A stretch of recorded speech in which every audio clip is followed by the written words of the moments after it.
बिस्मिल्लाहिर्रहमानिर्रहीम। शुरू करता हूँ अल्लाह के पाक नाम से जो बहुत बड़ा मेहरबान नहायत रहम वाला है। दोस्तों, बहनों, बुजुर्गों, अस्सलाम वालेकुम। सुल्तान महमूद गजनवी की किस्त नंबर 3 में हम आपको खुशामदीद कहते हैं और इसमें हम बयान कर रहे हैं राजा जयपाल की जंगी तैयारियां महमूद गजनवी के खिलाफ। तो दोस्तों, कल हम बता रहे थे कि राजा जयपाल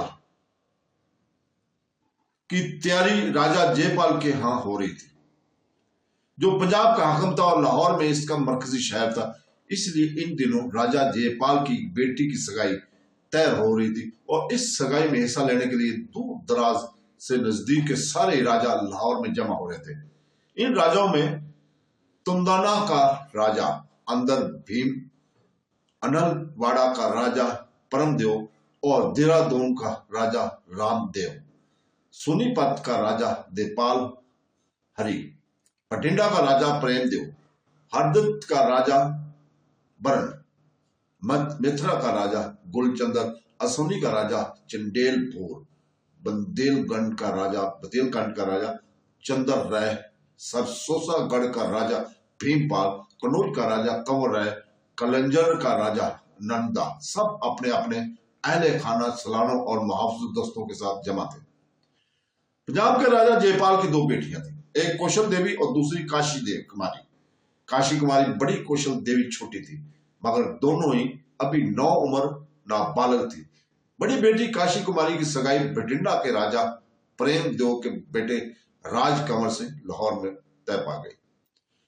जब इस तकरीब से फरागत हुई तब सब राजा रुखसती से पहले राजा जयपाल और इसके बेटे अनंतपाल के यहाँ जमा हुए। इस वक्त मौका पर सबसे पहले गुफ्तगू का आगाज बठिंडा के राजा ने किया और जयपाल को मुखातिब करके कहने लगा, मैंने सुना है कि तुम गजनी के हुक्मरान महमूद गजनी की खिलाफ हरकत में आ रहे हो और इसके बाप के हाथों जो तुम्हें 2 बार शिकस्त का सामना करना पड़ा, इसके बदला और इंतकाम लेना चाहते हो।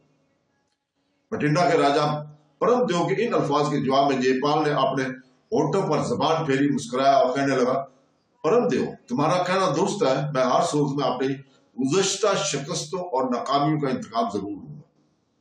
और अब हालात ने ऐसा पलटा खाया है कि गजनी के नए हुक्मरान महमूद गजनवी से इंतकाम लेना मेरे लिए आसान हो गया, इसलिए कि ये अभी जंग का इतना वसी तजर्बा नहीं रखता, लिहाजा इसे अपने सामने ज़ेब करना मेरे लिए आसान और सहल हो जाएगा।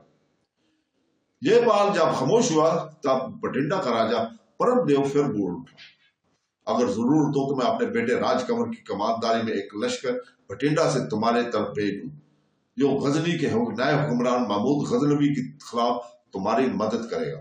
इस पर राजा जयपाल ने नफी में गर्दन हिलाई, कहने लगा, नहीं, इसकी जरूरत नहीं। मैं गजनी के नए हुक्मरान महमूद के मुकाबले में ऐसा लश्कर लेकर जाऊंगा, ऐसा बड़ा लश्कर इसने कहा इसका बाप ने भी अपनी जिंदगी में न देखा हो, और इस लश्कर के जरिए मैं गजनी के नए हुक्मरान महमूद गजनवी को अपने सामने हर सूरत में झुकने पर मजबूर कर दूंगा। इस मौका पर वहां जमा होने वाले दूसरे राजाओं ने भी सुल्तान महमूद गजनवी के खिलाफ राजा जयपाल को अपनी मदद की पेशकश की, लेकिन जयपाल ने सबका शुक्रिया अदा किया और कहने लगा, मैं अब इस काबिल हूं कि गजनवी के हुक्मरान से अकेला निपट सकता हूं। बहरहाल राजा जयपाल की बड़ी बेटी काशी कुमारी की सगाई की इस तकरीब में फारिग होने के बाद सब राजा लाहौर से रुखसत होकर अपने अपने इलाकों की तरफ रवाना हो गए।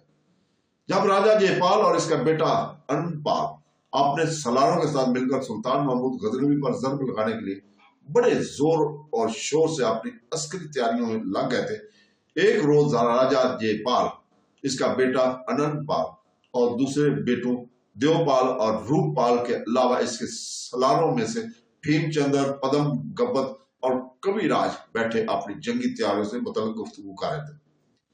यह गुफ्तगू काफी देर तक जारी रही, यहां तक कि जब यह गुफ्तगू खत्म हुई और सब राजा जयपाल के पास से उठकर चले गए, तब राजा जयपाल अकेला रह गया।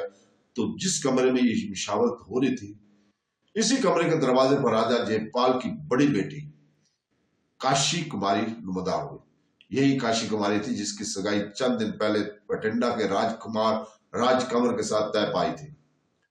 कमरे के दरवाजे पर इसे देखती राजा जयपाल बड़ी मोहब्बत और उल्फत से उसे मुखातिब कर कहने लगा, मेरी बच्ची, तू दरवाजे पर क्यों खड़ी होगी? अंदर आ, क्या तुझे मुझसे कोई अहम काम है? इस पर काशी कुमारी मुस्कुराई और आगे बढ़ी, अपने बाप के पहलू में बैठ गई। जयपाल ने इसकी सर और शानों पर शफकत भरा हाथ फेरा, फिर इसे मुखातिब करके कहने लगे, क्या बात है बेटी, तेरी हालत बताती है कि तू मुझसे बहुत कुछ कहना चाहती है। राजा जयपाल के इन अल्फाज पर काशी कुमारी ने पहले एक नजर राजा जयपाल पर डाली, फिर कहने लगी, पिताजी, मैं एक इंतहाई अहम मौजू पर आपसे गुफ्तगू करना चाहती हूँ, पर डरती भी हूँ कि आप कहीं नाराज ना हो जाए। काशी कुमारी यही तक कहने पाई थी कि इसी लम्हा जयपाल की बीवी और रानी पद्मावती भी इस कमरे में दाखिल हुई। आखिर बढ़कर जब वो राजा जयपाल के पहलू में बैठ गई, तब राजा जयपाल इसे मुखातिब करके कहने लगे, अभी अभी मेरी बेटी काशी कुमारी आई है और कह रही थी कि ये किसी अहम मौजू पर मुझसे गुफ्तगू करना चाहती है। इस पर पद्मावती मुस्कुराई और कहने लगी, जिस मौजू पर गुफ्तगू करना चाहती है, इस मौजू पर पहले ही मुझसे बात कर चुकी है और मैंने इससे कहा है कि ये मामला अपने पिताजी के सामने पेश करो, फिर वो जो फैसला करेंगे हमें मंजूर होगा। पद्मावती के इन अल्फाज पर जयपाल मुस्कुराया, अपनी बेटी काशी कुमारी की तरफ देखते हुए कहने लगा, बेटी अब बोल, क्या बात है? काशी कुमारी ने पहले गहरी निगाह अपनी मां पर डाली, फिर जयपाल की मुखातिब करके कहने लगी, पिताजी, अब जब के माता जी भी यहाँ आ गई है तो सारा मामला यही पेश कर देगी। चुनाचे जयपाल ने पद्मावती की तरफ देखा और कहने लगा, अब मामला तुम पर आ पड़ा है, तुम ही बोलो। इस पर पद्मावती ने अपने होंठों पर जबान फेरी और कहने लगी, इन दोनों बहनों के दरमियान कोई खुफिया और राजगाना बात हुई है। मामला यह है कि कौशल देवी अपने सलार को भी राज को पसंद करती है। कौशल देवी ये भी समझती है कि हमारे पूरे खराज में कोई ऐसा अच्छा, उम्दा और बेहतरीन तेखजन नहीं है। मेरे ख्याल में इसकी इसी तेखजनी और इसकी जंगी अमूर में महारत की वजह से कौशल देवी इसकी तरफ मतवज्जो हुई है। अब कौशल देवी की ख्वाहिश यह है कि आने वाले दिनों में जब मुसलमानों के साथ हमारी जंगों का सिलसिला शुरू हो तो कभी राज को मौका फराहम किया जाए कि मुसलमानों के खिलाफ इनफरादी मुकाबले में हिस्सा लेकर नाम पैदा करें। इस सिलसिले में मैंने कौशल देवी से भी बात की है कि वो ऐसा क्यों चाहती है। चुनाचे इसकी वजह बयान करते हुए कहने लगी कि वो दो वजूहात की बना पर ऐसा करनी चाहती है। पहली ये वजह है कि इस तरह कवि राज को अपना आप दिखाने का मौका मिल जाएगा और राज के अंदर इसकी एक अहमियत, एक मकाम बन जाएगा। दूसरी वजह कौशल देवी ये बताती है कि कवि राज ऐसा तेखजन है कि तेखजनी में इसे बात नहीं किया जा सकता, लिहाजा जब भी मुसलमानों के साथ हमारी जंगों का सिलसिला शुरू हो तो वो मैदान में उतरे और इनफरादी मुकाबले के लिए ललकारे। जाहिर है मुसलमानों की तरफ से मुसलमानों को कोई सलार ही इसके मुकाबले के लिए उतरेगा। जब कबीर आज इस पर गलबा रहेगा, इस तरह कई इनफरादी मुकाबलों के बाद कवि राज के हाथों मुसलमानों के बहुत से सलार मारे जाएंगे। इस तरह इनके अंदर कमजोरी और अस्करी ज़ाफ़त पैदा हो जाएगी और आने वाले दौर में वो हमसे टकराने की जुर्रत और जसारत नहीं करेंगे। पद्मावती जब खामोश हुई तब जयपाल कुछ देर तक गहरी सोचों में डूबा रहा और फिर कहने लगा, कौशल देवी मेरी सबसे छोटी बेटी है, वो अभी नाबालग है, वो अभी से मोहब्बत के इन चक्करों में क्यों पड़ गई है। अगर वो कवि राज को पसंद करते हैं तो ये बुरी बात नहीं है। कवि राज एक नायाब और उम्दा तेखजन है। अगर कौशल देवी ने इसे अपने मोहब्बत का महवर और अपनी चाहत का मरकज बना लिया तो हम इसके आड़े नहीं आएंगे। जब मुनासिब वक्त आएगा और कौशल देवी बालग हो जाएगी तो कवि राज के साथ इसकी सगाई कर देंगे। हम इसकी खुशी, इसका इत्मीनान चाहते हैं, लेकिन जरा इसे मेरे पास तो बुलाओ। इस पर पद्मावती ने किसी खातून का नाम लेकर आवाज दी तो दरवाजे पर राजमहल की एक खादमा नमदार हुई।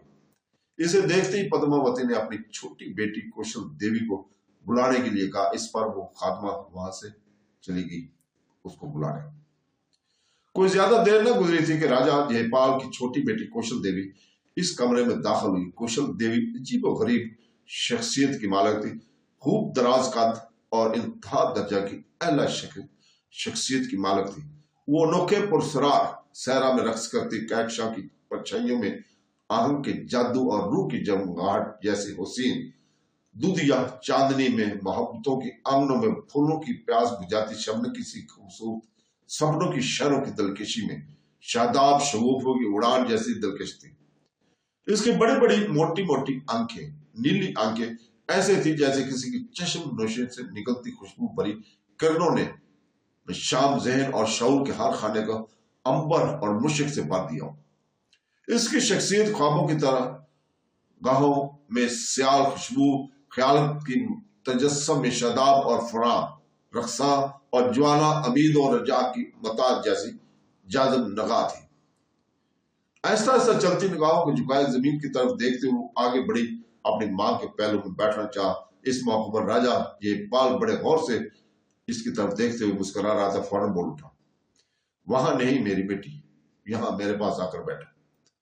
इस तरह गर्दन झुकाए और जमीन की तरफ देखते हुए कौशल देवी अपने बाप राजा जयपाल के पहलू में बैठ गई। जयपाल ने इसकी शाने पर हाथ रखा, फिर कहने लगा, तेरे मुतल्लिक सारी तफसील तेरी माता ने मुझे बता दी है। अगर तू वाकई कवि राज को पसंद करते तो तुझे परेशान और फिक्रमंद होने की जरूरत नहीं है। मेरी बच्ची, मैं जानता हूं तू खुद बहुत अच्छी तेज जान उम्दा किस्म की शाहसवार और हरबो जर्ब की अमूर में महारत रखती है। इसलिए तूने अपनी पसंद का मरकज भी ऐसे ही सलार को बनाया जो तेज जनी में लाजवाब है। मैं तेरे इंतखाब की दाद देता हूं और तुझसे वादा करता हूं कि जब तू बालग हो जाएगी तो तुझे कुबी राज के साथ ब्याह दूंगा। इस सिलसिले में तुम्हें परेशान और फिक्रमंद होने की जरूरत नहीं है। यह वादा मैं तुझे तेरी माँ और तेरी बड़ी बहन काशी कुमारी की मौजूदगी में दे रहा हूं, और इस वादे से कोई फिरने वाला नहीं हूं। जहां तक तुम्हारा यह ख्याल है कि आने वाले मुसलमानों के खिलाफ जंगों में कोई राज को इनफरादी मुकाबले में इस्तेमाल किया जाना चाहिए, तो तेरी इस तजवीज को भी मैंने खूब पसंद किया। कभी राज यकीनन तेज जनी के इनफरादी मुकाबलों में किसी से मात नहीं खाएगा। और इस तरह एक के बाद एक, दूसरे के बाद तीसरे मुसलमान सलार को अगर कोई रोमी जाए अपने सामने जेर करके इनकी गर्दन काटता रहे तो यकीनन मुसलमानों की अस्करी ताकत में ज़ौफ और कमजोरी आ जाएगी और वो हमारे सामने झुकने पर मजबूर हो जाएंगे। यहाँ तक कहने के बाद राजा जयपाल जब खामोश हुआ तब आहिस्ता आहिस्ता अपना सर उठाते हुए हसीन और खूबसूरत कौशल देवी ने इत्मीनान भरी मुस्कुराती हुई एक निगाह अपने बाप पर डाली। धीमे लहजे में इसका शुक्रिया अदा किया। इसके बाद राजा जयपाल अपनी जगह पर उठ खड़ा हुआ और कहने लगा, अब तुम तीनों माँ बेटी जाओ, मैं मस्तकर की तरफ चलने लगा ताकि अपनी अस्करी तैयारियों का जायजा ले सकूं। इसके साथ ही वो तीनों माँ बेटी निकल गई, जबकि थोड़ी देर बाद राजा जयपाल भी अपने कसर से निकलकर अपने मस्तकर का रुख कर रहा था। तो दोस्तों,